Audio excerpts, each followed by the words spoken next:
Bonjour à toutes et à tous. Je suis heureux de vous retrouver pour ce webinaire dédié à la thématique de la surveillance et du renouvellement, webinaire dédié aux organismes détenteurs de la certification Calliope qui souhaitent la maintenir ou d'autres organismes qui souhaitent à s'informer en avance sur le suite de la démarche de certification.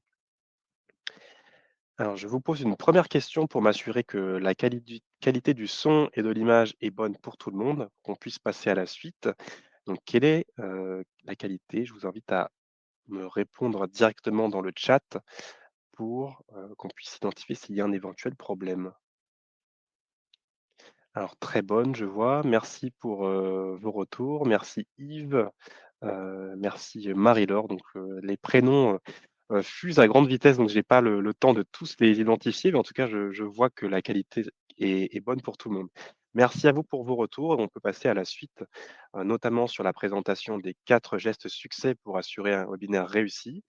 Vous devriez en être habitué si, vous n'êtes pas à votre premier webinaire ICPF. Je le représente pour, vous assurer une meilleure compréhension du début jusqu'à la fin du webinaire. Donc le premier geste est de couper votre téléphone, en tout cas un minima de le mettre en mode silencieux pour éviter d'être perturbé par les sonneries ou notifications.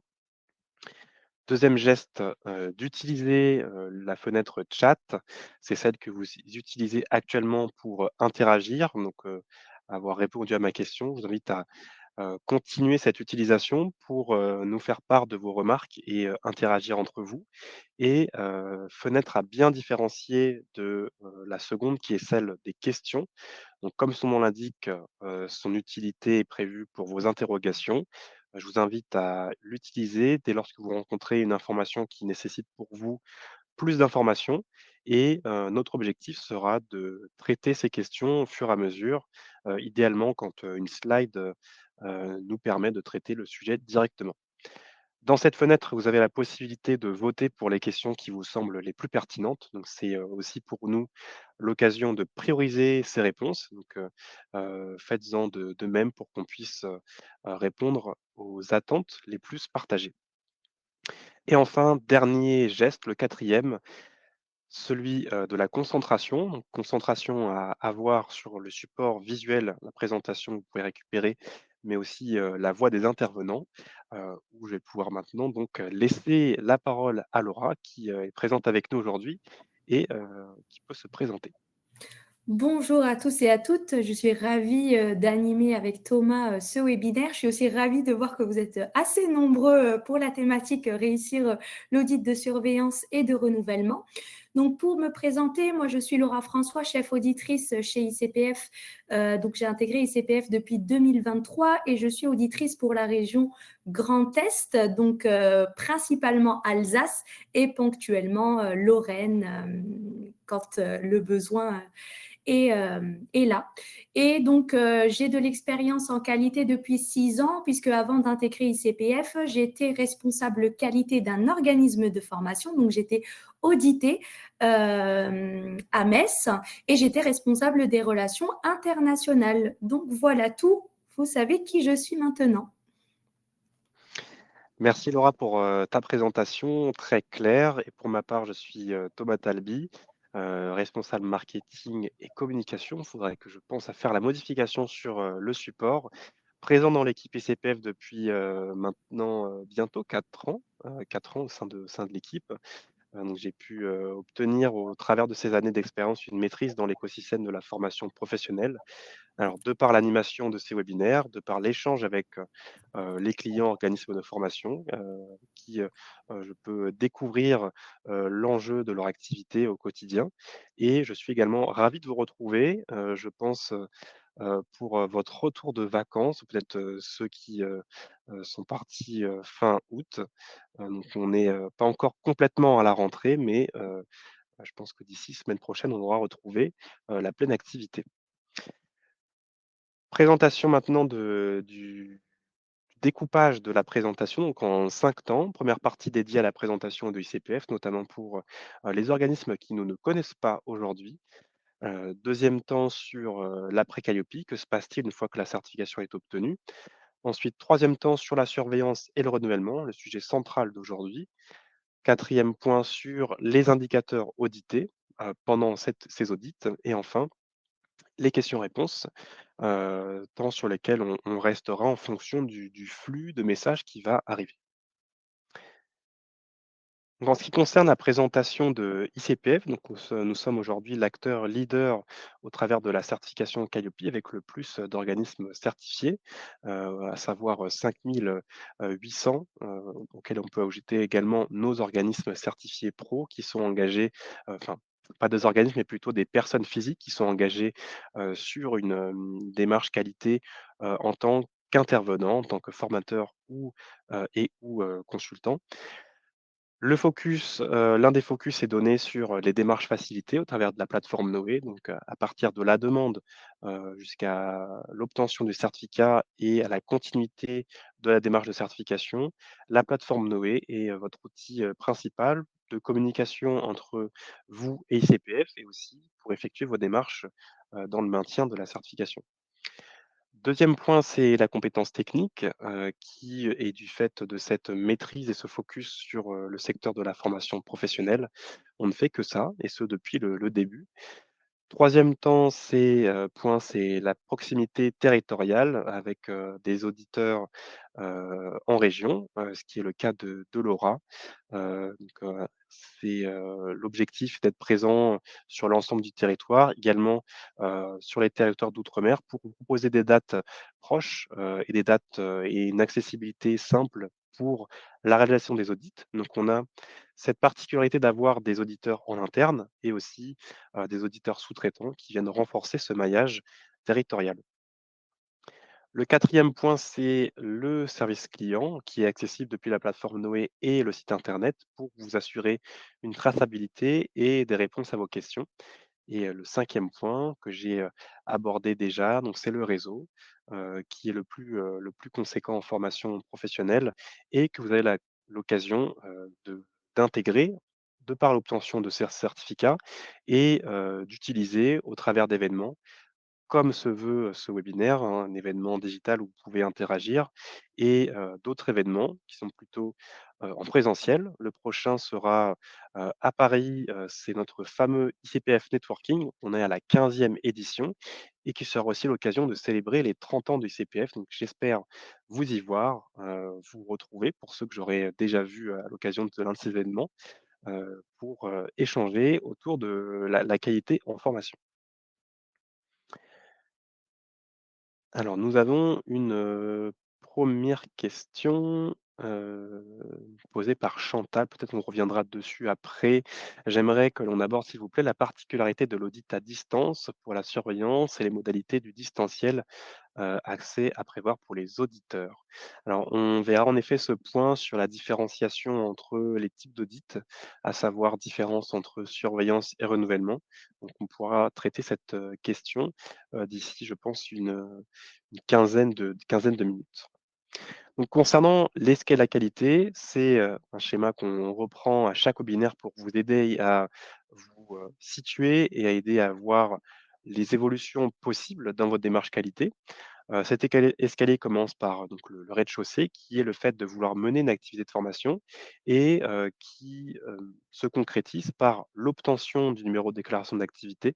Aujourd'hui, l'obtention de ce numéro, c'est, un point de départ pour être reconnu par, le ministère du Travail en tant qu'organisme, de formation et aussi un point de départ pour pouvoir vous engager dans une démarche de certification, et réaliser un audit de certification comme Calliope, qui est la deuxième marche. Donc aujourd'hui, Calliope, c'est le niveau standard de qualité, un niveau standard qui est attendu par, les financeurs surtout. Il est obligatoire d'être, certifié Calliope pour accéder à ces fameux financements et c'est un standard qui devient de plus en plus, demandé, par vos apprenants, vos clients qui s'attendent aussi que la qualité de votre activité soit au rendez-vous et donc, quoi de mieux qu'un certificat pour en leur apporter la preuve de cette qualité. Troisième marche, on est toujours sur, l'accès au financement, mais cette fois-ci au travers des financements CPF. Le CPF qui est accessible dans certains cas uniquement avec la certification Qualiopi, mais dans d'autres cas, il est nécessaire d'entamer des démarches supplémentaires, notamment d'avoir un partenariat avec un organisme qui est déjà détenteur d'une offre de certification sur EDOF, ou alors de faire vous-même la démarche, mais qui peut, vous prendre plus de temps et qui vous nécessitera peut-être un accompagnement pour arriver à cela. 4e et 5e marche, on est ensuite sur des démarches de différenciation pour aller plus loin en démarche, qualité. Donc on le voit aujourd'hui, c'est une minorité des organismes de formation ou intervenants qui, font le choix de cette, démarche complémentaire. Généralement, ce sont des experts dans leur domaine qui souhaitent, affirmer ou réaffirmer leur positionnement. Au travers de la certification pro, c'est une démarche que l'on accomplit, en tant que personne physique pour, attester son, niveau d'expérience en termes d'années et aussi de la satisfaction de ses clients sur un domaine d'intervention précis. Et pour la 5e marche, c'est le niveau le plus haut aujourd'hui en démarche qualité en formation. Ce sont les certifications ISO 9001 et 21001 pour, renforcer votre système de management de la qualité, pour notamment travailler avec des grandes entreprises en France ou, à l'international. Alors, vous avez un premier sondage qui vous a été, partagé sur ce webinaire. Vous en aurez 3 qui vont vous être partagés. Une question attendue sur, le contenu de cette slide. Où en êtes-vous dans l'escalier de la qualité? J'attends vos réponses, depuis le sondage qui a été partagé. Vous avez un accès direct en bas à droite de votre écran depuis, l'onglet correspondant sondage ou alors en cliquant sur le raccourci apps dans lequel vous retrouverez ensuite ce bouton. Alors les réponses, évoluent au fur et à mesure, mais pour l'instant, ce qui, ressort et sans grande surprise, c'est, une majorité d'organismes certifiés Qualiopi à hauteur de 71 et une autre partie des organismes sur la marche du CPF, donc qui sont plus hauts dans la démarche, qualité, à 22 actuellement et ensuite, à hauteur de 4 en cumulé, des, participants qui sont allés à la marche du NDA ou de l'engagement et donc qui veulent prendre de l'avance, de ce que je comprends sur, la démarche Qualiopi, qui souhaitent s'informer de la suite après obtention du certificat. Merci pour vos retours. Je vous invite à rester, attentif à la suite des sondages puisqu'il y en aura 2 autres. Peut-être un premier commentaire, Laura, sur, ces résultats? Qu'est-ce que tu en penses? Ben, on est dans le sujet, dans le vif du sujet, je vais dire. Donc, restez attentifs pendant le webinaire pour déjà avoir les informations par rapport à l'audit de surveillance et de renouvellement. Et n'hésitez pas à poser vos questions. Donc, on essayera de répondre aux questions qui ont le plus de votes. Comme ça sera pertinent par rapport à vos attentes et besoins. Merci pour, ce complément. On va traiter une question avant de passer à la suite, qui nous servira heu, d'avancer, on va dire, sur le sujet de la surveillance du renouvellement. C'est la question la plus votée, posée par Noémie lors de l'audit de surveillance. Si aucune action de formation n'a été mise en œuvre depuis l'audit initial, quels éléments feront alors l'objet du contrôle? Alors, lors de l'audit de surveillance, si aucune action de formation n'a été réalisée, donc c'est le point 5.5 de la FAQ Calliope qui du coup mentionne que l'audit de surveillance sera réalisé sur les processus, donc sur le maintien des processus qui ont été montrés à l'audit initial. Donc, il faut obligatoirement faire l'audit de surveillance pour le maintien de la certification, mais du coup, il n'y aura pas d'échantillonnage à la réunion d'ouverture. Ça sera un audit sur les indicateurs par rapport au maintien des processus de l'organisme. Merci pour cette réponse et je vois une autre question de Xavier qui est en lien avec cette slide. Donc, que nous apportent les marches 3 et 5 par rapport à la certification Calliope? Alors, la marche 3, c'est surtout sur un accès supplémentaire à des financements. Vous auriez notamment l'accès à un marché de particuliers qui sont accessibles dessus. Tout le monde bénéficie d'un compte CPF. J'en ai un, Laura en a un. Chaque salarié a un compte CPF. Même les dirigeants d'entreprise contribuent à ce compte. et donc vous pourrez accéder à ce nouveau marché. Donc c'est un rendement supplémentaire et une visibilité en plus, sur votre activité. Et ensuite concernant la marche 5, c'est, un argument supplémentaire pour la notoriété de votre entreprise, un argument aussi, pour, travailler avec des entreprises, des grandes entreprises. Aujourd'hui, les grandes entreprises s'attendent à ce que, enfin, en tout cas, une grande entreprise elle-même certifiée ISO va attendre que ses, fournisseurs, ses prestataires soient eux aussi certifiés ISO, et donc c'est un argument qui va les rassurer, puisque eux-mêmes vont rechercher ces personnes-là. Si vous avez un certificat qui répond à leur attente, il sera beaucoup plus simple pour vous de faire affaire avec eux, que si, vous n'êtes pas détenteur de cette certification. Et puis après, sans même parler, du fait de trouver des clients, le fait d'avoir une certification ISO, c'est un atout, sur le management de votre activité, puisque vous aurez une meilleure visibilité, sur, les éléments d'amélioration, au quotidien entre vos processus pour aller chercher plus d'efficacité, dans ce que vous produisez. Alors j'espère avoir répondu à la question. On va pouvoir maintenant passer à la partie 2, qui est celle de l'après Calliope. Donc, Laura, une fois que le certificat Calliope est obtenu, comment se rythme le parcours de certification?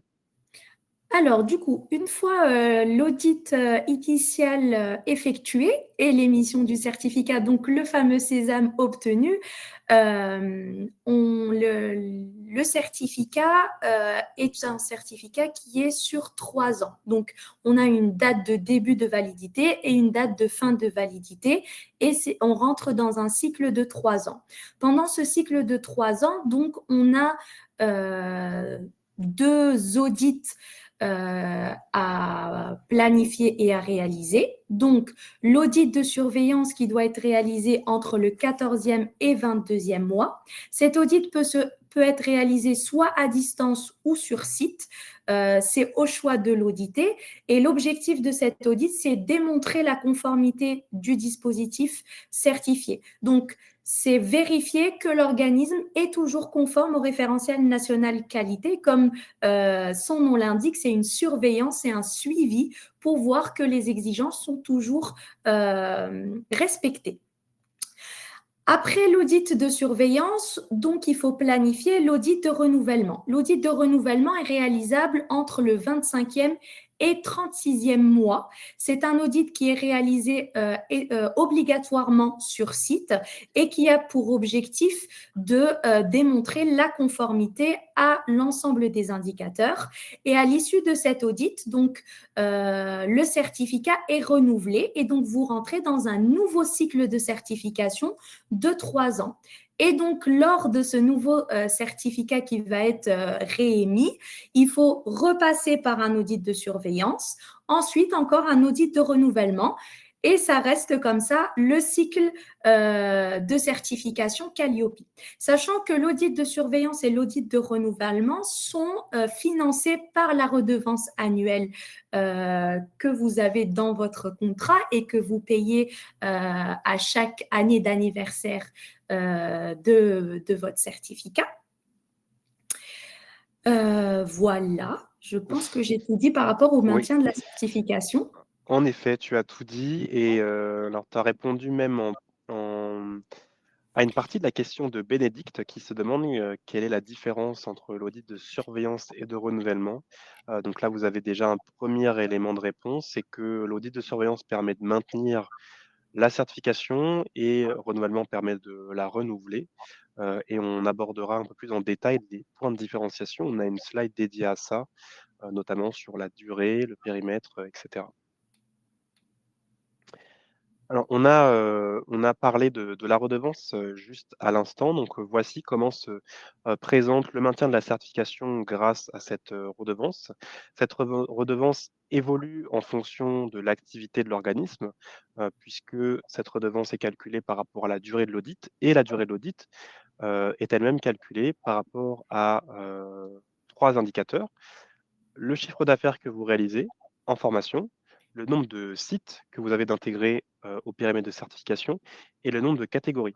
C'est-à-dire qu'en fonction des augmentations ou des baisses d'activité, la durée va être calculée automatiquement et de même pour la redevance et donc elle est, envoyée à chaque année, d'anniversaire du certificat, avant chaque audit pour assurer le maintien du certificat et la suite, de l'aventure Calliope. Sur, la planification, donc Laura a commencé à présenter, quelques dates, pour y voir peut-être un peu plus clair entre chaque audit. Comment, un organisme certifié doit s'organiser en termes de planification et de réalisation de chacun de ces 2 audits? Alors, en termes de planification, donc pour l'audit de surveillance, vous pouvez commencer à planifier cet audit de surveillance à partir du 8e mois. Donc, à partir du 8e mois, vous pouvez déjà, d'ores et déjà, demander une date d'audit de surveillance qui sera réalisée entre le 14e et 22e mois. On reverra après les étapes sur la demande d'audit de surveillance et de renouvellement. Donc ça, c'est pour l'audit de surveillance.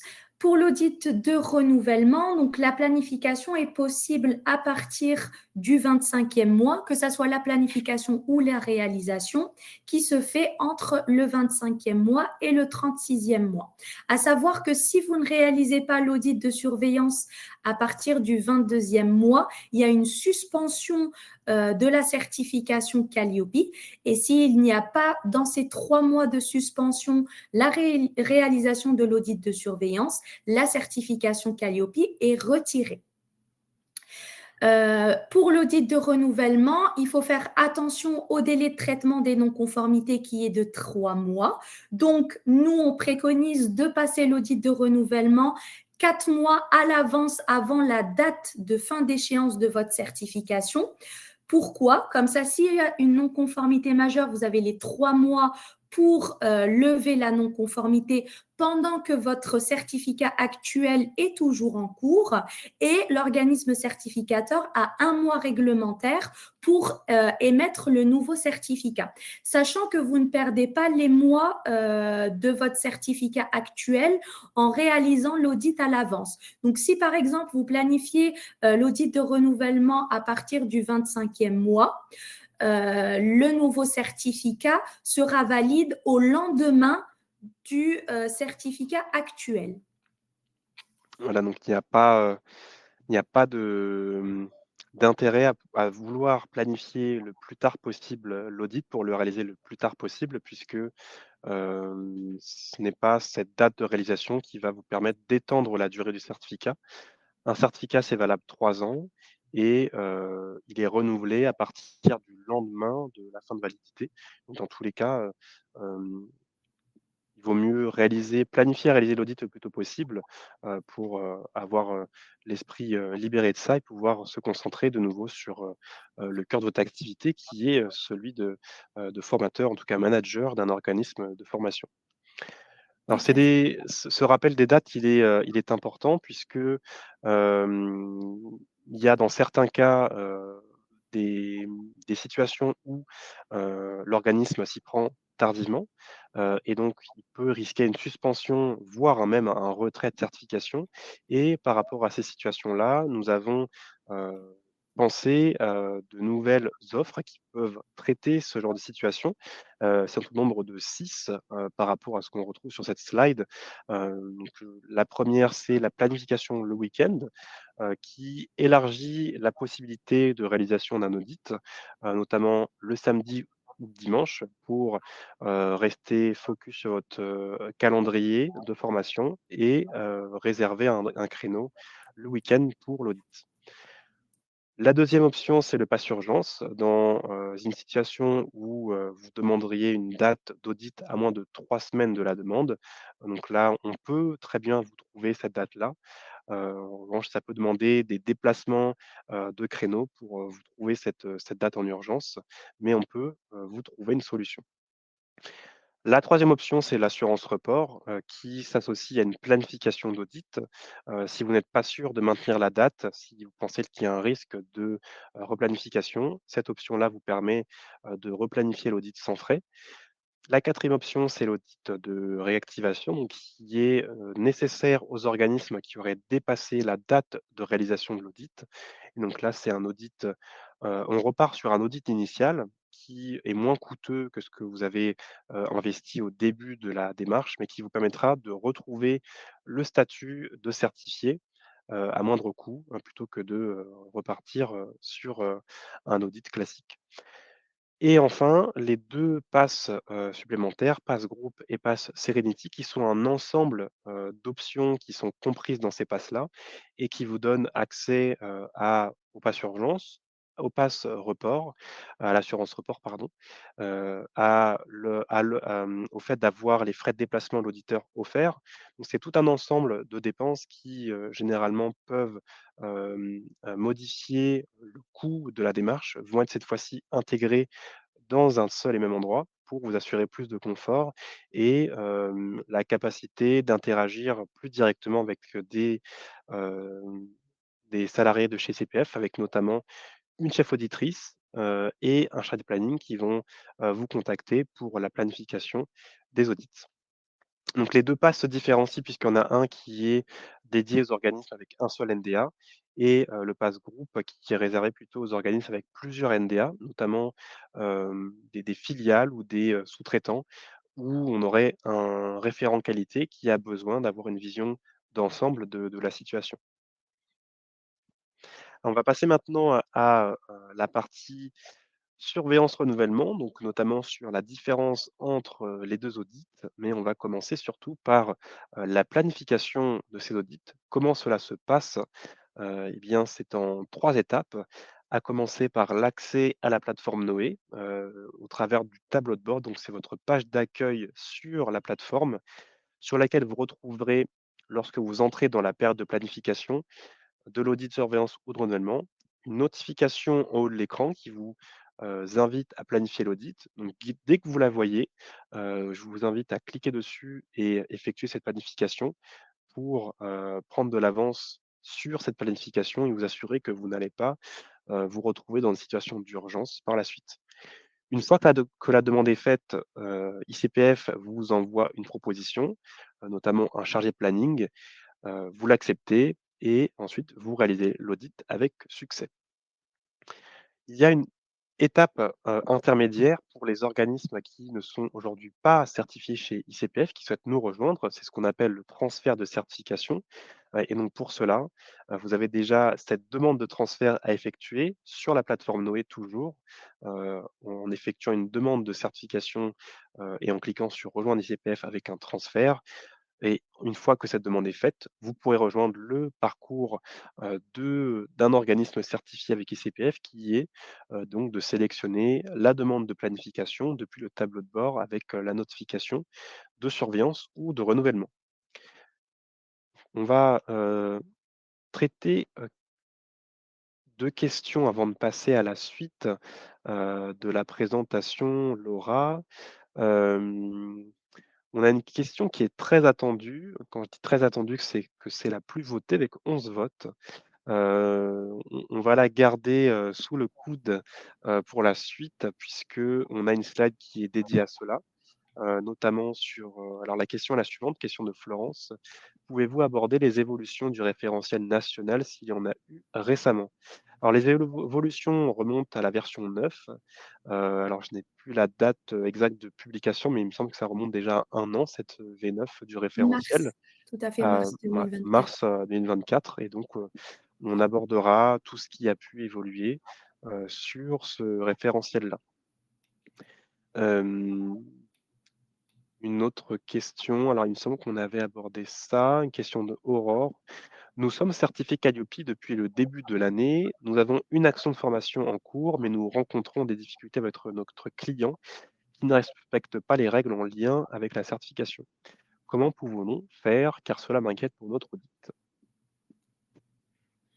Alors, je veux juste comprendre si par rapport à client, est-ce que vous parlez de donneur d'ordre ou est-ce que c'est un sous-traitant formateur ou est-ce que vous parlez vraiment du client, d'un apprenant qui, heu, qui suit la formation? Je ne sais pas si Thomas, toi, tu J'ai pas l'information. Alors je m'étais pas posé la question avant que tu la poses, mais j'imaginais que c'était un stagiaire directement, un stagiaire de l'organisme, lui-même.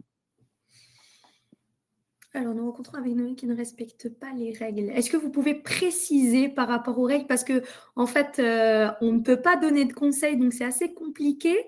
Mais en tout cas, si je peux répondre à la question de manière générale, c'est les attendus ou les exigences Calliope peuvent être rendus internes par rapport, c'est toujours le prestataire effectue, le prestataire. Donc, il faut peut-être revoir les process ou la manière de procéder. Non, il y a cette barrière qu'on ne peut pas franchir aussi dans la réponse aux questions. Peut-être que vous en serez, malheureux, mais c'est comme ça. On préfère, préserver notre accréditation et votre certification par la même occasion, mais on ne peut pas, vous, délivrer de conseils, donc d'éléments qui vous permettraient d'assurer la préparation, en tout cas l'élaboration de votre dispositif. Donc on peut formuler une réponse au mieux, mais sans franchir cette barrière du conseil. On passe à la suite, je n'ai pas de réponse d'Aurore dans le chat, donc on attendra sa réponse pour, affiner, le retour. Alors concernant la slide qu'on a sous les yeux, donc le parcours de demande, il commence, comme je l'ai indiqué, par, la plateforme Noé sur le tableau de bord. Donc cela ressemble à cette capture. Donc j'ai, identifié dans les, retours de sondage que la majorité d'entre vous en étaient à la planification de l'audit de surveillance et non de renouvellement. Si ce n'est que le bouton va changer dans son intitulé, on est à peu près sur les mêmes informations à renseigner dans les 2 formulaires, donc ça commence toujours par ici. Cliquez sur, cet encart, donc c'est ce que j'appelle la notification, avant de rentrer dans le formulaire et donc ce formulaire va se, découper en plusieurs parties. Vous avez des cases à cocher pour, nous indiquer, des informations sur l'organisation de votre activité. Ce sont des informations obligatoires qu'on doit demander à chaque organisme certifié pour assurer la planification. Ensuite, vous entrez dans l'étape, documents, dans laquelle vous allez renseigner tout ce qui est relatif à cela. Troisième étape, c'est l'audit, donc pour, identifier si, vous avez une préférence particulière pour la date souhaitée. Donc là, ce qui est attendu, c'est un créneau, donc plusieurs jours sur lequel ICPF pourra vous proposer une date et vous avez la possibilité, de rentrer un commentaire, si vous avez une préférence ou une autre. Alors ce que l'on n'a pas vu et je me rends compte, c'est, la première étape du formulaire, ce sont les changements. Donc changement notamment au niveau du chiffre d'affaires, au niveau, des catégories, ou, du périmètre qui pourrait avoir un impact sur la durée de l'audit. Ensuite, dans le cadre d'un audit de renouvellement, vous n'avez pas le choix, l'audit se fera obligatoirement en présentiel. En revanche, sur une surveillance, vous avez la possibilité de le faire à distance. Et enfin, donc l'étape de finalisation, c'est la sélection des options. Notamment de l'option élaboration. Si vous ne l'aviez pas déjà utilisé dans le cadre d'un audit initial, si vous en êtes à la surveillance. Par contre, si vous en êtes au renouvellement, il faudra la reprendre puisque vous entamez un nouveau cycle de certification. Et vous avez aussi alors des, options qui ne figurent pas tout de suite à l'écran, mais ce sont les passes qu'on a présentées, les assurances, assurance report ou les passes, groupe et Serenity que vous pouvez intégrer à votre, demande. Une fois que la demande est envoyée, vous avez cette confirmation. Elle est réceptionnée par un chargé de planning qui se charge ensuite de vous adresser une proposition correspondante à votre demande et une fois qu'elle est reçue, vous pouvez l'accepter de cette manière. Donc là, on est dans un cas où l'audit de surveillance serait à distance, donc il n'y aura pas de frais, de déplacement en plus et qu'il n'y a aucune option supplémentaire qui a été prise. Donc là, il n'y a pas de paiement effectué. Vous signez le contrat et là, on est dans un cas où il y a un frais de déplacement et un paiement assuré avec les modalités qui sont décrites à gauche.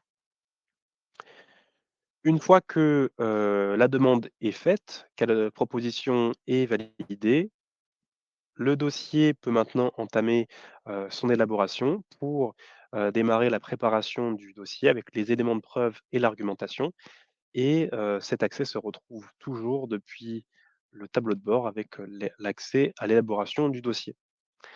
Donc l'élaboration du dossier pour, les organismes qui n'ont jamais utilisé cette option, heu, c'est un, c'est une organisation indicateur par indicateur, de manière, préparée. C'est-à-dire que en fonction du périmètre de la certification souhaitée ou à maintenir, l'option élaboration s'adapte aux indicateurs à préparer et cela vous offre, un espace sauvegardé automatiquement et partageable avec, vos collaborateurs si vous en avez, pour avancer sur, le travail effectué qui est donc d'apporter l'argumentation que vous allez pouvoir présenter à l'auditeur et aussi les éléments de preuve, les documents que vous souhaitez, préparer pour les retrouver plus facilement le jour de l'audit. L'auditeur n'a pas accès en amont de l'audit à cet espace. On ne peut pas démarrer l'audit en amont, de la journée qui est prévue et gardez en tête aussi que, hem, dans la mesure où vous avez plusieurs actions, dans le principe d'échantillonnage, l'auditeur pourra vous demander d'autres éléments de preuve que ceux que vous avez intégrés dans l'option. Une fois que l'audit est préparé, qu'il se réalise, donc on est dans le déroulement de l'audit. Qu'est-ce qui peut se passer à ce moment-là, Laura, en termes de constat, d'écarts, par exemple? Alors déjà pour reprendre le déroulement d'un audit, donc il faut démontrer, donc présenter les éléments de preuve pour démontrer la conformité par rapport aux attendus et aux exigences du référentiel national qualité indicateur par indicateur par rapport aux indicateurs qui devront être évalués selon votre situation, si c'est un audit de surveillance ou un audit de renouvellement. À l'issue de l'audit, quel que soit l'audit, que ce soit initial, surveillance ou renouvellement, c'est toujours les mêmes règles. S'il y a des non-conformités, déjà on a deux types de non-conformités. On a des non-conformités majeures et des non-conformités mineures. Les non-conformités majeures sont traitées avec des actions de mise en œuvre qui doivent être présentées ou données à l'auditeur sous 3 mois. Les non-conformités mineures doivent être traitées avec un plan d'action. Ce plan d'action doit intégrer des actions de mise en œuvre qui vont être faites dans un délai de 6 mois. Et s'il y a une non-conformité majeure liée à l'usage de la marque, ça veut dire à l'utilisation du logo Calliope, là, vous avez 30 jours pour apporter des actions de mise en œuvre sur l'usage de la marque et pour entrer en conformité. Sachant que le traitement des non-conformités s'effectue sur la plateforme Noé, donc tout est dématérialisé. On vous renvoie, l'auditeur vous renvoie le dossier de votre côté. Vous avez accès, vous avez des droits donc sur le dossier. Vous mettez les éléments de preuve soit en document, en PDF, en image, qui permettent de lever les non-conformités. Vous avez aussi une partie commentaires où vous pouvez rajouter des commentaires et une expression par rapport aux preuves que vous avez ajoutées. Et dès que l'ensemble des preuves ont été ajoutées, vous soumettez le dossier à l'auditeur et l'auditeur en prend connaissance. Alors, il faut savoir qu'il y a deux cas de figure. Ce cas de figure est le traitement sur Noé et lorsque il y a moins de 5 non-conformités majeures. Donc, quand c'est moins de 5 non-conformités majeures, ça se passe sur Noé et c'est gratuit. Par contre, quand on a plus de 5 non-conformités majeures, donc quand je dis plus, c'est 6 et plus de non-conformités majeures, c'est un audit complémentaire qui se fait avec un auditeur pour voir les actions qui ont été mises en œuvre et sachant que le délai ne change pas, c'est dans un délai de 3 mois. Merci Laura pour ce détail. Donc on va maintenant, passer, sur, cette partie indicateur. Donc sur l'objectif de réalisation de l'audit de surveillance et de renouvellement, de manière générale, quel est l'objectif, de ces 2 audits? Alors, l'objectif de ces 2 audits, encore une fois, c'est vérifier la conformité de l'organisme par rapport aux exigences du RNQ. Ce qui est en particulier, ou vu que ça soit en audit de surveillance et renouvellement, en début d'audit, donc on regarde les non-conformités qui ont été identifiées à l'audit précédent et les actions qui ont été associées, que ça soit des non-conformités mineures, puisqu'il y a eu un plan d'action. Donc là, on va voir que les actions ont été mises en œuvre et lèvent carrément la non-conformité mineure de l'audit précédent, ou la non-conformité majeure, que les actions mises en œuvre sont efficaces et du coup que l'indicateur est conforme. Ensuite, on va regarder le bon usage des marques. Donc, si utilisation de la marque Calliope CPF COFRAC, elle doit répondre aux exigences de la charte d'usage et la charte graphique. Et donc, on vérifie effectivement que l'usage des marques est bien conforme. Si c'est conforme, tout est sous contrôle. S'il y a une non-conformité, donc c'est une non-conformité majeure qui doit être traitée dans les 30 jours. Et donc, pour regarder le bon usage des marques, n'hésitez pas à regarder le kit de communication qui est disponible sur Noé avec votre certificat, où il y a la charte d'usage, la charte graphique et les logos associés. Et ensuite, on vérifie l'affichage du certificat. Donc, depuis l'arrêté du 31 mai 2023, il y a une obligation d'afficher le certificat dans les locaux. Encore une fois, s'il y a des locaux de l'organisme de formation, sur un site Internet, s'il y a un site Internet de l'organisme de formation. S'il n'y a pas de locaux et s'il n'y a pas de site Internet, c'est à la demande d'apprenants ou de commanditaires. Et si vous n'avez pas de locaux, ni site Internet, ni demande, donc il n'y a pas de vérification. Alors là, ce sont donc les points communs entre les 2 audits et on traite maintenant les points de différenciation. Ça avait été demandé par l'une des participantes. Donc, quelle est la différence entre audit de surveillance et audit de renouvellement? Alors, l'audit de surveillance se déroule sur une demi-journée à minima. Il peut se faire à distance ou en présentiel. C'est uniquement pour l'audit de surveillance. Le périmètre, donc, ça dépend des actions ou des catégories d'actions où vous êtes certifié. Les indicateurs, donc là, c'est les indicateurs de base qui sont pour tout organisme de formation qui effectue l'audit de surveillance. Donc, c'est le 1, 4, alors du coup 3, 4, 5, 6, 7, 10, 11, 16, 17, 19, 21, 22, 26, 27, 31, 32. Se rajoutent à ces indicateurs les non-conformités qui ont eu à l'audit précédent. Donc, si par exemple, vous avez eu une non-conformité majeure ou mineure à l'indicateur 2 qui n'est pas présent dans cette liste d'indicateurs, eh ben, l'indicateur 2 se rajoutera à ces indicateurs-là. Sachant que ces indicateurs sont pour la catégorie action de formation, bilan de compétences et VAE et s'ajoutent à ces indicateurs les indicateurs CFA 14, 15, 20 et 29.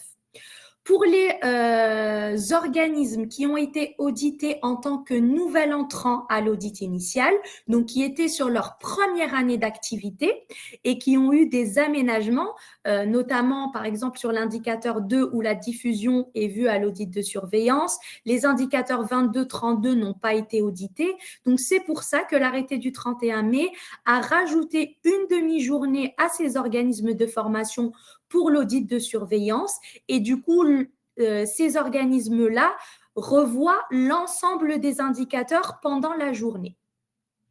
Sachant, point essentiel, parce que j'ai cette question qui revient plusieurs fois, c'est que sur le premier cycle de certification où l'audit de surveillance est sur une journée. Les autres cycles de certification se déroulent par la suite à minima sur une demi-journée. Après, quand on dit à minima, parce que la durée, elle est en adéquation ou elle est calculée par rapport aux catégories d'actions que vous mettez en œuvre, par rapport à votre chiffre d'affaires qu'on récupère soit sur le dernier BPF ou par rapport au chiffre d'affaires que vous déclarez en l'absence de BPF ou par rapport au nombre de sites si vous êtes un organisme de formation multisite. Donc ça, c'est pour l'audit de surveillance et c'est là où on voit la différence par rapport à l'audit de renouvellement. C'est un audit de suivi et c'est pour ça que du coup, il y a eu un allègement des indicateurs. C'est juste pour vérifier que vous êtes toujours dans la démarche Calliope et que vous répondez encore aux exigences du référentiel national qualité. L'audit de renouvellement, du coup, lui est à minimum sur un jour. Il ne peut pas y avoir d'audit de renouvellement de moins d'un jour. La localisation, il est en présentiel. Il ne peut pas y avoir d'audit de renouvellement à distance. Donc, soit il est en présentiel dans vos locaux si vous avez des locaux ou dans un tiers-lieu si l'organisme n'a pas de locaux. Le périmètre, pareil, ça sera sur les actions menées depuis l'audit de surveillance ou s'il y a eu audit d'extension. Donc, c'est par rapport à toutes les catégories d'actions où l'organisme est certifié. Le prérequis, c'est qu'il faut à minima avoir eu une action depuis l'audit initial sur là où les catégories certifiées. Donc, il faut qu'il y ait à minima une action de formation réalisée dans le cycle de certification pour pouvoir faire l'audit de renouvellement. Sachant que pour l'audit de surveillance, c'était la question d'un de vous, si vous n'avez pas d'action depuis l'audit initial, vous pouvez passer l'audit de surveillance et il faudra montrer le maintien des process.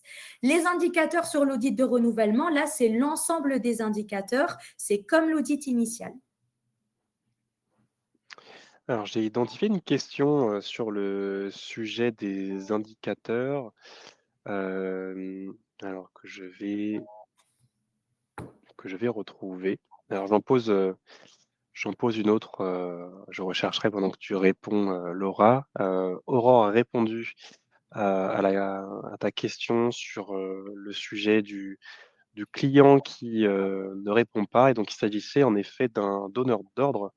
Donc, elle indique que nous intervenons dans une entreprise avec des groupes d'apprenants et le donneur d'ordre, par exemple, ne nous retourne pas les documents, change les dates d'intervention au dernier moment, ainsi que les stagiaires. Encore une fois, c'est compliqué de répondre sans conseil parce que ça dépend de quel document. On rentre vraiment dans du conseil par rapport à une situation particulière. Et effectivement, comme on est organisme certificateur, on ne peut pas donner de conseils. Alors, je pensais avoir le temps de retrouver la question. Alors, où est-ce qu'elle est? C'était une question sur le RNCP.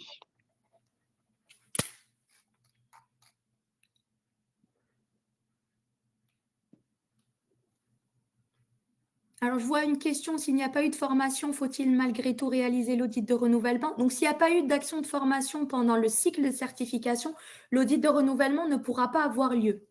En fait, c'est écrit prérequis. Donc, s'il n'y a pas d'action de formation pendant tout le cycle, vous ne pourrez pas renouveler votre certification Calliope et du coup, vous devrez repasser un audit initial quand vous aurez effectué une action de formation.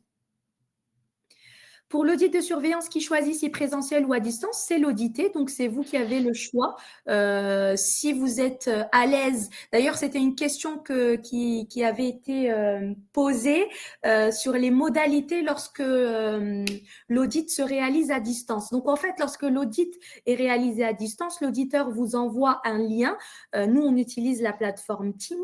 Il faudra néanmoins avoir les moyens techniques adéquats et être en mesure de présenter les éléments de preuve et de partager l'écran pour présenter les éléments de preuve comme un audit en présentiel. Mais c'est au choix de l'audité. Alors, je n'ai pas retrouvé la question, j'ai l'impression qu'elle a disparu. J'essaye de balayer les questions même en attendant ta recherche, Thomas. Est-il obligatoire de créer la charte d'engagement au développement d'une démarche d'accessibilité continue avec la RHF? Alors, je vais répondre à la question sans conseil.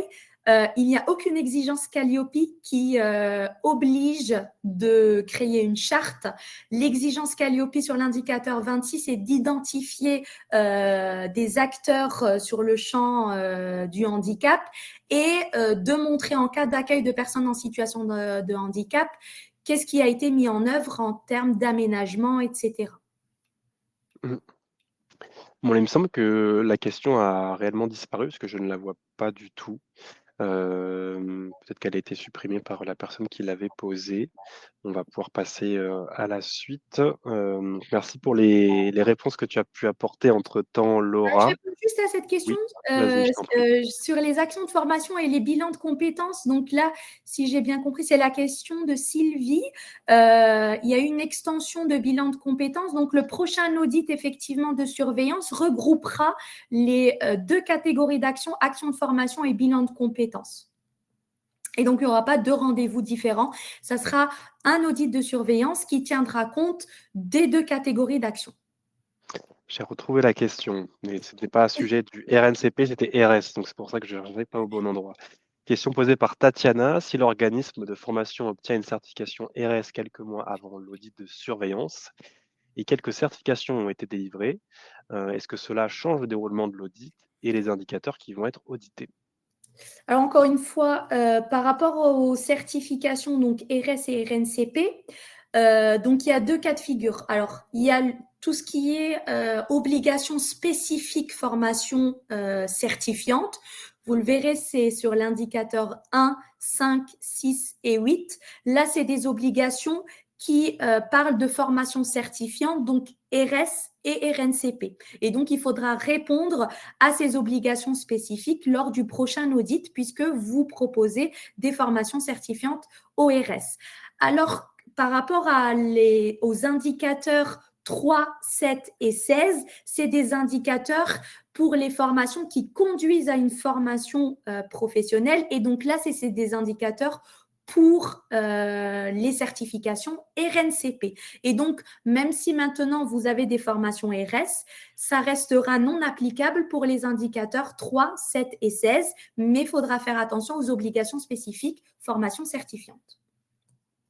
Merci pour cette réponse. On passe à la suite de la présentation.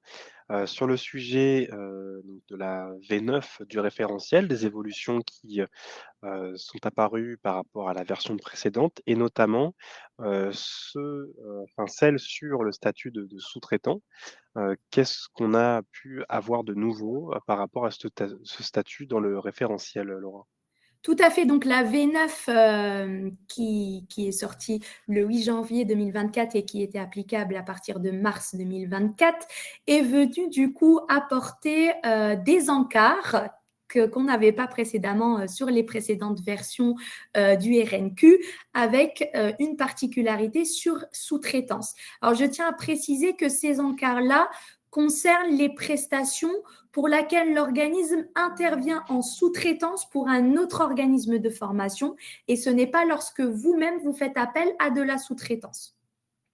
Donc, lorsque vous intervenez en sous-traitance pour un autre organisme de formation, il faut savoir que du coup, il y a eu des aménagements. Donc, il y a des conditions spécifiques aux sous-traitants qui ne sont pas appliquées. Tout d'abord, il sera demandé de présenter le ou les contrats de sous-traitance pour bien définir que c'est des formations qui sont en sous-traitance. Et donc là, le statut de sous-traitant sera bien identifié par rapport au contrat de sous-traitance. Sur les critères ou en tout cas sur les indicateurs, ce que cela change, donc par exemple les indicateurs 1, 2 et 3, c'est des indicateurs qui ne sont pas applicables dans le cas là, puisque c'est le donneur d'ordre qui devra faire la communication ou la diffusion par rapport aux conditions d'information du public. Si on regarde par rapport aux indicateurs 7, 9, 13, 16 et 28, ils sont audités en fonction du type de mission confiée. Donc là, c'est là où c'est important le contrat de sous-traitance. On regarde les missions qui sont confiées aux sous-traitants et donc on regarde si c'est applicable ou pas par rapport à la situation et par rapport à ce qui a été défini entre vous et le donneur d'ordre. Et il y a des conditions spécifiques appliquées pour des indicateurs, notamment par exemple pour l'indicateur 5. Pour rappel, l'indicateur 5, c'est définition d'objectifs opérationnels et évaluables de la prestation. Là, l'indicateur 5 en tant que sous-traitant, donc vous devez démontrer que vous tenez compte des objectifs qui ont été définis par le donneur d'ordre. Pareil pour l'indicateur 26, soit vous montrez l'identification, donc vous-même, d'un réseau de partenaires acteurs du champ du handicap, ou la mise à disposition du donneur d'ordre de ces acteurs experts dans le champ du handicap. Et l'indicateur 30, donc là, c'est le recueil de l'appréciation des différentes parties prenantes.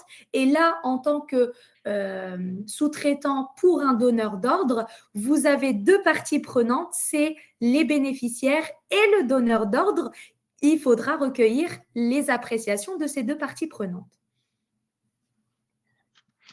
Alors pour poursuivre sur, la présentation, notamment des évolutions, du référentiel, il y en a eu sur, les, obligations spécifiques par indicateur. Quelles sont-elles? Notamment sur le sujet du RS, du RNCP, du handicap et aussi, des formations à distance. Alors tout à fait, par rapport aux obligations spécifiques, donc c'est ce que j'évoquais, c'était la question de Tatiana, par rapport aux formations certifiantes. Donc formation certifiante, c'est les formations RS et RNCP. Et donc il y a des obligations spécifiques qui se sont rajoutées à l'indicateur 1, 5, 6 et 8.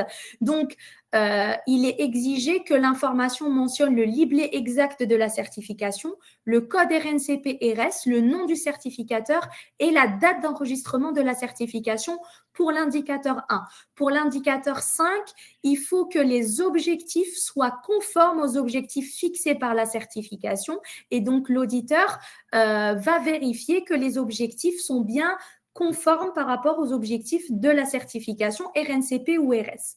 Pour l'indicateur 6, donc, c'est que le contenu est conforme aux objectifs inscrits au référentiel de certification. Et pour l'indicateur 8, que les prérequis sont cohérents par rapport aux prérequis qui sont inscrits à la certification inscrite au RNCP ou au RS. Pour l'accueil des personnes en situation de handicap, donc il y a deux obligations spécifiques qui se sont rajoutées à l'indicateur 4 et à l'indicateur 6 en plus de l'indicateur 26. Et l'indicateur 4, donc, va exiger la prise en compte de situations de handicap et des besoins de compensation. L'indicateur 6, la prise en compte dans la conception et la mise en œuvre des prestations. Sachant que l'indicateur 4 et l'obligation spécifique de l'indicateur 4 et l'indicateur 6 sont audités lorsque vous accueillez une personne en situation de handicap. Si ce n'est pas le cas, l'obligation spécifique n'est pas auditée. Et dernière obligation spécifique qui s'est rajoutée, c'est sur l'indicateur 19, c'est pour les formations qui se déroulent en partie ou tout à distance. Il faut la mise en œuvre d'une action donc, de formation doit comprendre une assistance technique et pédagogique appropriée pour accompagner le bénéficiaire dans le déroulement de son parcours. Donc, il faudra démontrer qu'il y a bien une assistance technique et pédagogique appropriée pour les formations à distance. Donc, si vous ne faites pas de formation à distance, l'obligation spécifique n'est pas auditée. Alors, il y a même des indicateurs, qui ont évolué, notamment sur la partie des attendus. Quelles sont ces évolutions? Tout à fait. Alors, pour les indicateurs 23, 24, 25, donc pour rappel, c'est les indicateurs de veille. Maintenant, l'absence d'exploitation de veille entraîne une non-conformité mineure. De plus, l'indicateur 12 ne s'applique qu'aux formations qui sont supérieures à 2 jours. Donc, les formations qui sont inférieures ou égales à 2 jours, l'indicateur 12 est non applicable. Je tiens à préciser que c'est les formations qui sont 2 jours consécutifs. Si la formation se déroule sur 2 jours non consécutifs, l'indicateur est applicable. Ensuite, il y a une évolution de la formulation de certains indicateurs, notamment donc pour l'indicateur 30, où maintenant, pour la partie financeur, il faut démontrer que vous avez participé soit à une réunion ou un webinaire organisé par ce financeur, ou la sollicitation annuelle, donc il n'est plus exigé une sollicitation pour chaque action de formation, uniquement pour la partie prenante financeur.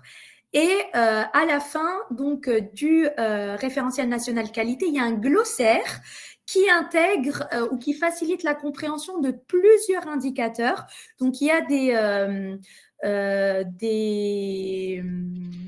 des apports, par exemple, si je prends par exemple sur délai d'accès, qu'est-ce qu'un délai d'accès qui est intégré sur l'indicateur 1? Donc, il facilite la compréhension de l'attendu des indicateurs en donnant des explications sur des mots utilisés dans les attendus.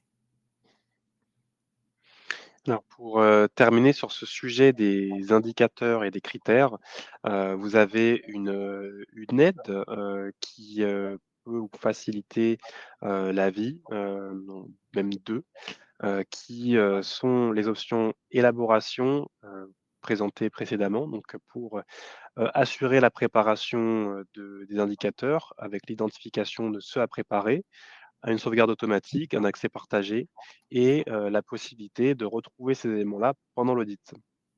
L'autre élément, c'est, le tableau que vous avez à gauche de l'écran, qui correspond à l'un des articles que nous avons sur notre site internet et à partir duquel vous pourrez identifier, en fonction, de votre activité, de votre catégorie, du fait que vous soyez sous-traitant ou, avec des actions sur le RNCP, identifier les indicateurs à préparer.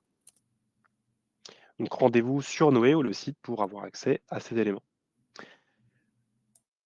Alors on va approcher la conclusion, notamment sur la partie, budget. Donc, on ne présente pas le début de certification, même si, j'ai l'impression qu'il y a quelques personnes concernées, par cette, étape du parcours. On est plus sur l'après-certification. Donc combien coûte la certification Qualiopi une fois que le certificat est obtenu? Cela coûte le maintien annuel de la certification par le règlement de la facture de redevance annuelle, donc à partir de 523 €, qui évolue en fonction du périmètre d'activité, donc on l'a présenté, chiffre d'affaires, nombre de catégories, et nombre de sites dans votre, périmètre et après, ce qu'il est possible de rajouter, ce sont les options.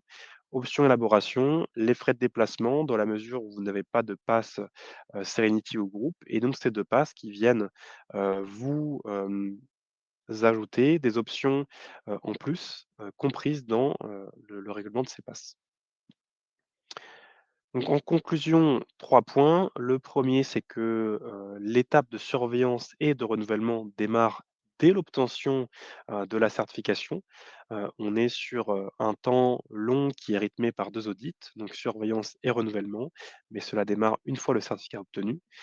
Deuxième point, c'est que, lors de cette, étape, ce qui est, regardé avec attention par l'auditeur, c'est l'utilisation de la marque Qualiopi avec le certificat et avec le logo et on vous invite à être attentif sur les évolutions du guide, notamment sur la troisième version, la version 9, pardon. Et enfin, troisième et dernier temps, cela concerne les dates de planification et de réalisation. Donc pour planifier l'audit, de surveillance, il est possible de le faire 8 mois après l'obtention du certificat et pour l'audit de renouvellement, 25 mois après l'obtention du certificat. Donc si vous êtes dans l'une de ces situations en termes de date, je vous invite à vous connecter directement sur Noé pour effectuer la planification et si vous en avez le doute, de vérifier l'information en vous connectant ou en identifiant la date de certification sur le certificat. Alors, nous sommes arrivés à la fin de la présentation. On a tout de même, quelques rappels à effectuer et aussi, le traitement, des questions. On pourra en prendre quelques-unes avant de mettre un terme à la présentation. Donc après la fin de la présentation, vous allez recevoir un questionnaire de satisfaction, qui va vous donner accès à 2 éléments. Le premier, c'est le format PDF de la présentation, que je vous avez sous les yeux actuellement et le deuxième lien, c'est, le replay de présentation en haute définition. Une fois que, vous avez complété le formulaire, les actions possibles aussi à faire pour aller plus loin, ce sont, d'aller sur la plateforme Noé pour effectuer des planifications, soit d'audit de surveillance ou de renouvellement, si la certification a déjà été obtenue. De vous lancer dans une certification initiale, il y a le cas de participants qui ne sont pas encore certifiés aujourd'hui et dans le cas où vous êtes certifié, mais pas chez CPF et que vous souhaitez nous rejoindre, effectuer une demande de transfert depuis la plateforme. Alors, on va maintenant passer au traitement, des questions. Laura, est-ce que tu as identifié une question que tu souhaites traiter? ou, Alors j'ai en essayé de traiter sélectionner. les questions déjà, au fur et à mesure. Je viens de proposer des dates de planification de l'audit. Quand aurais-je une réponse? C'est assez rapide normalement, le Oui, service planning. vous devriez l'avoir aujourd'hui, d'ici, 1 heure ou 2. Ça dépend du flux. En fait, la plateforme Noé nous permet de traiter des flux, de demandes et en fonction du nombre de demandes à traiter, il peut y avoir plus ou moins d'attente, mais en général, cela peut arriver à partir de 15 minutes, ou 2 heures sur votre plateforme. Donc, je dois planifier mon audit de surveillance prochainement. Il se trouve que je change les statuts de mon entreprise, passage de SASU à EARL. Quels impacts sur mon NDA, la certification Calliope de mon OF? Alors, pour la partie NDA, donc là, il faudra regarder avec la DRETS. Mais en tout cas, sur la certification Calliope, il faudra faire la demande d'audit de surveillance et effectuer l'audit de surveillance. Et l'impact que ça a sur le certificat, c'est s'il y a un changement d'adresse de NDA ou de numéro de SIRET. Donc là, effectivement, c'est une modification mineure du certificat. Il faudra apporter les modifications pour le certificat. Oui, je sais que dans ce cas-là même, ce que l'on fait à ICPF, c'est qu'on identifie si ce passage, enfin si ce changement de statut, heu, correspond uniquement à un changement de lettre, on va dire, sur le statut que vous sélectionnez ou s'il y a derrière un changement d'organisation. Mhm. S'il y a changement d'organisation, ça peut avoir un impact sur le NDA et donc la certification. Mais si, vous êtes à la recherche de différents avantages, sur, la déclaration ou le plan financier, là, si on identifie que c'est juste ça, il n'y aura pas d'impact sur, le NDA et le certificat. Donc vous pourrez le garder comme il est. Heu, Question suivante,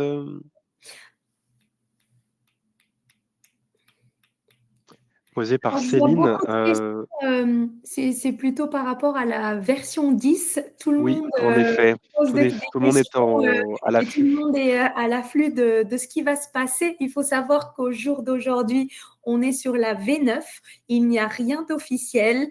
Dès lors qu'il y aura quelque chose d'officiel, ICPF fera le nécessaire pour vous avertir et pour faire des webinaires comme on le fait, pour vous donner les changements ou quel impact ça aura sur votre organisme. Mais sachez qu'au jour d'aujourd'hui, il n'y a rien. On a juste voilà, des échos, mais ça reste que rien n'est encore officiel. Mmh.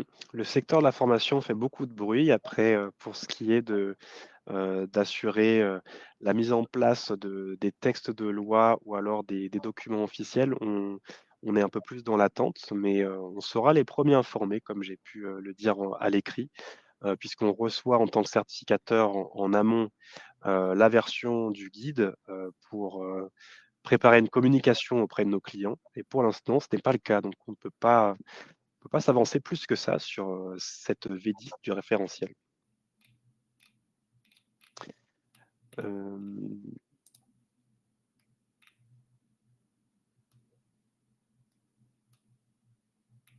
oui, une question sur, l'échantillonnage. Hem, ouais, je n'ai plus le détail exact de la question, mais une personne se demandait comment, fonctionne l'échantillonnage. Donc l'échantillonnage, ce n'est pas vous qui le choisissez, c'est l'auditeur le jour de l'audit et l'étendue de cet échantillon va remonter au dernier audit. Donc si vous en êtes à l'audit de surveillance, l'auditeur pourra remonter aux actions qui ont été faites jusqu'à l'audit initial et si vous en êtes à l'audit de renouvellement, il remontera jusqu'à l'audit de surveillance.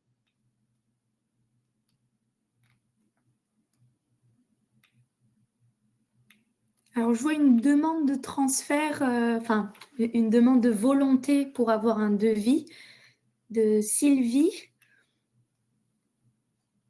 C'est pour une étude préalable. Bonjour, je souhaite obtenir un devis sur votre organisme actuellement chez un autre certificateur, étape surveillance. Suis-je obligé de passer par l'application Noé, sachant que je ne suis pas en phase de transfert? Oui. Vous êtes obligé de passer par, la plateforme. Donc pour vous, il vous faudra créer un compte sur, la plateforme Noé et effectuer une demande, de transfert. Ensuite, on pourra vous informer du coût que ça pourra représenter pour vous sur la surveillance. Hem, mais toutes les émissions de propositions passent par la plateforme puisque, hem, la plateforme va calculer par rapport aux informations que vous renseignez dans vos demandes pour vous faire une proposition. C'est pour cela qu'on vous demande de passer par là. Mais pour ce qui est de la création de compte, ça prend, même pas 30 secondes et la demande environ 5 minutes. Donc, vous pouvez aussi demander à ce que vous soyez rappelé si vous souhaitez avoir plus d'infos sur les modalités. Alors on a une question il me semble que c'était une question de Paul, que je ne vois plus et qui, en est voilà. Paul, combien de temps en moyenne entre la demande de date de premier audit et la date, de l'audit? Donc, combien de temps faut-il préparer entre le fait de demander l'audit et la réalisation? Alors sur ça, tout va dépendre de votre, avancée en termes de préparation, puisqu'il y a 2 écoles de ce que je vois, sur, l'obtention de la certification Calliope. C'est soit de demander un audit, puis de se préparer après. Donc l'avantage, c'est que vous avez une date et c'est plus à vous avec une échéance, on est plus motivé à, s'organiser pour atteindre cet objectif. Et l'autre école qui est de se préparer et de demander la date une fois qu'on est prêt. Donc là, l'avantage, c'est que vous pourrez demander une date moins lointaine. Hem, Ça dépend de ce que vous préférez faire, mais je dirais que, hem, entre la demande de la date et l'audit en lui-même, ça peut être un délai entre, 3 semaines et 2 mois.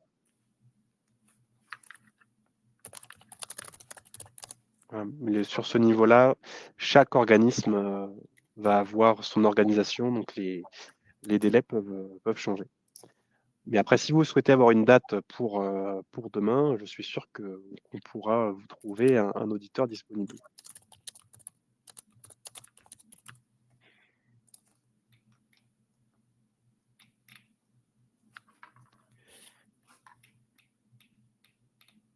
Alors, on a des questions en doublon qui ont été, Oui. traitées.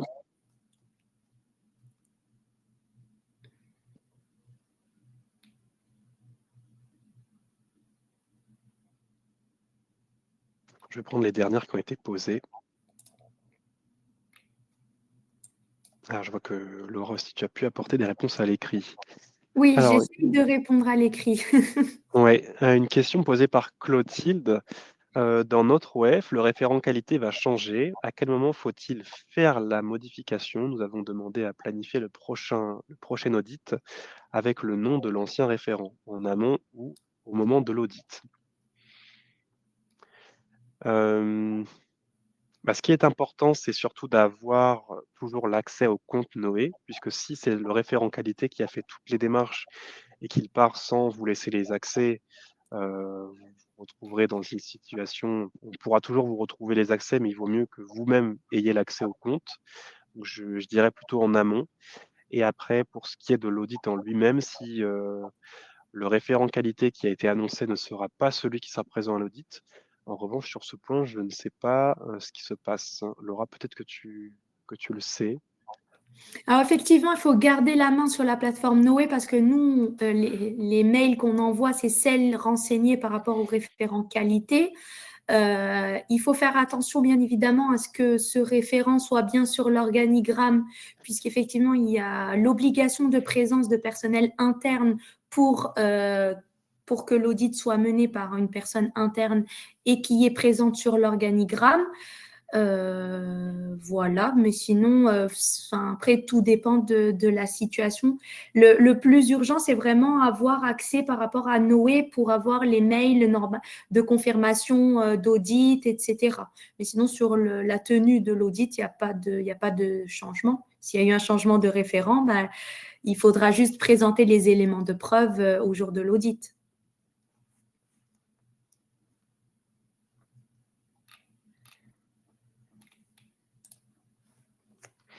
Alors je réponds à un message à l'écrit.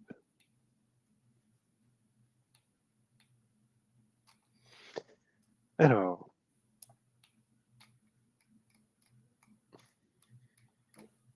on a une demande de Cléo. Alors je n'ai pas en tête, de quel décret il s'agit, mais Cléo demande ce qu'il va changer dans le cadre du décret 2025-500 au niveau des indicateurs. Est-ce que cela te parle, Laura? Non, comme on l'a évoqué, il y a encore rien, d'officiel pour le moment.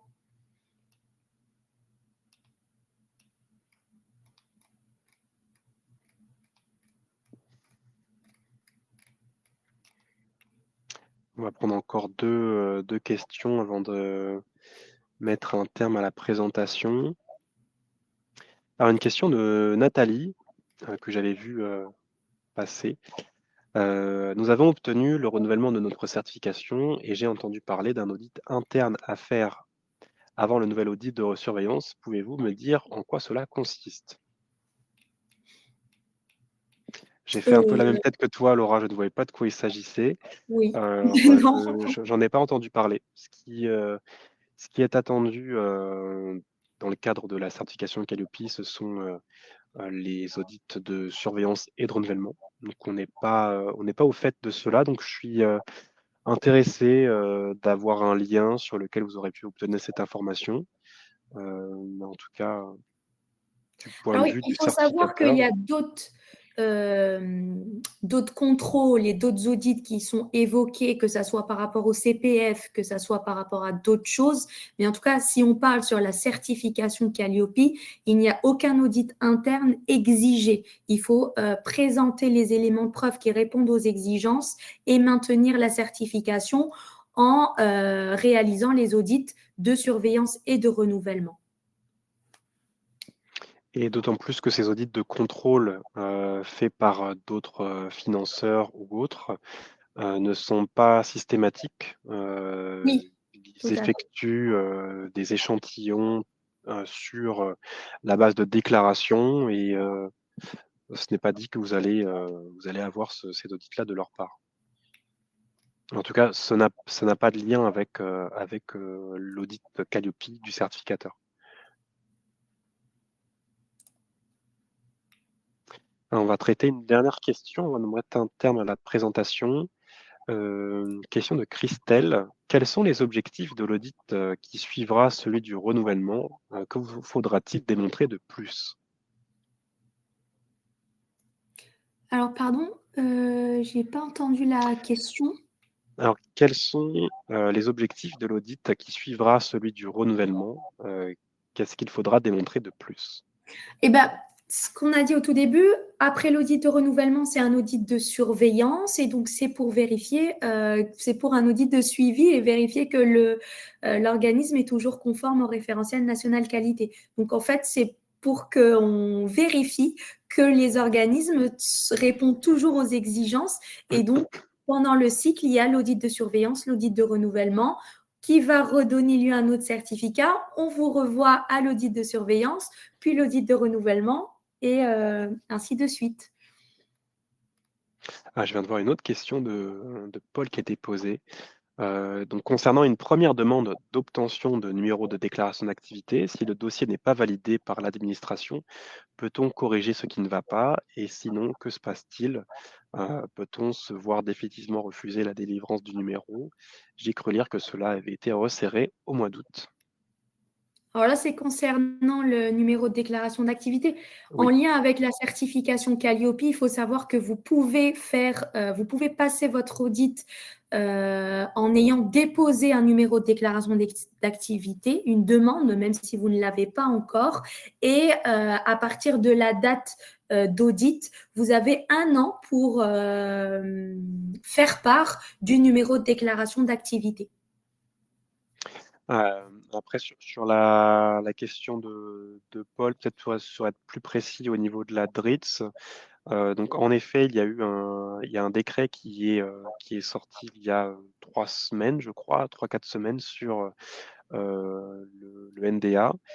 Donc il y a une exigence, qui est différente maintenant, surtout pour, les, professionnels qui ont un statut d'auto-entrepreneur. Alors je ne l'ai plus exactement en tête, mais il me semble qu'ils n'ont plus l'obligation de fournir une convention de formation signée pour demander le NDA. En revanche, les délais d'obtention ont été rallongés, donc ils sont passés en moyenne à 2 2 mois, mots. et c'est un délai d'ailleurs qui, change en fonction de la région dans laquelle vous êtes, puisque chaque région a sa propre DRITS ou DRIETS, hein, si vous êtes en Île-de-France. On a rédigé d'ailleurs un article, la semaine dernière, il me semble, sur la thématique, donc vous pourrez le retrouver sur notre site internet. Il a été partagé dans le chat, il y a à l'instant d'ailleurs. Voilà pour, les informations que je peux vous communiquer. On va s'arrêter là pour, ce webinaire. Merci à vous d'être, restés jusqu'à la fin. Merci, Laura, d'avoir pu, nous apporter tes lumières en ta qualité de chef auditrice, sur ce webinaire, et merci à vous aussi pour, vos questions. J'espère avoir pu, répondre avec Laura au maximum, de vos interrogations. S'il y en a qui persistent, je vous invite à passer par, notre site internet pour vous informer, ou contacter ICPF pour la planification de l'audit. Et je te laisse, Laura, ajouter quelques mots avant de mettre un fin à la diffusion. Tout à fait. Donc, merci beaucoup pour votre interaction, pour les questions que vous avez posées. J'espère que ce webinaire a pu répondre à vos attentes et à vos questions, en tout cas. Et peut-être à bientôt pour un prochain webinaire. Merci Laura, à bientôt, bonne fin de Au journée. revoir, merci beaucoup. Au revoir.